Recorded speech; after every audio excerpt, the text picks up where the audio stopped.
तर जय पवार यांच्या संदर्भात आणखी एक महत्त्वाची बातमी येते आहे। तर जय पवार यांनी अशा प्रकारे एकदा व्हिडिओ त्यांनी शेअर केलेला होता आणि वीके सिंग यांचा मुलगा रोहित सिंग जो VSR कंपनीचा संचालक आहे याचा हा व्हिडिओ त्यांनी पोस्ट केलेला होता आणि गंभीर आरोप केलेला तो कॉकपिटमध्ये पायलटच्या शेजारी बसून कशा प्रकारे झोपा काढत आहे आणि गंभीर आरोप करत अनेक प्रश्न उपस्थित केलेले होते। जय पवार यांनी हा व्हिडिओ शेअर करून अनेक प्रश्न या निमित्ताने उपस्थित केले होते। इंस्टाग्रामवर त्यांनी पोस्ट शेअर केली होती। या व्हिडिओमध्ये VSRचे मालक रोहित सिंग मुख्य पायलटच्या सीटवर उड्डाणादरम्यान झोपलेले दिसत आहेत। आकाशामध्ये असताना असा निष्काळजीपणा असू शकत नाही। हे अत्यंत गंभीर आणि धक्कादायक आहे।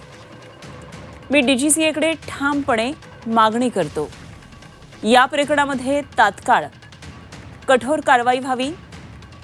संपूर्ण चौकशी होईपर्यंत VSRची सर्व विमानं ही तात्काळ ग्राउंड करण्यात यावीत आणि रोहित सिंग यांना त्वरित अटक करून कठोर कायदेशीर कारवाई करण्यात यावी, अशी जय पवार यांनी विनंती केली होती। ही एका मुलाची आर्त हाक आहे माझ्या वडिलांसाठी आणि प्रत्येक प्रवाशाच्या सुरक्षिततेसाठी, असं जय पवार यांनी त्यांच्या पोस्टमध्ये म्हटलेलं होतं।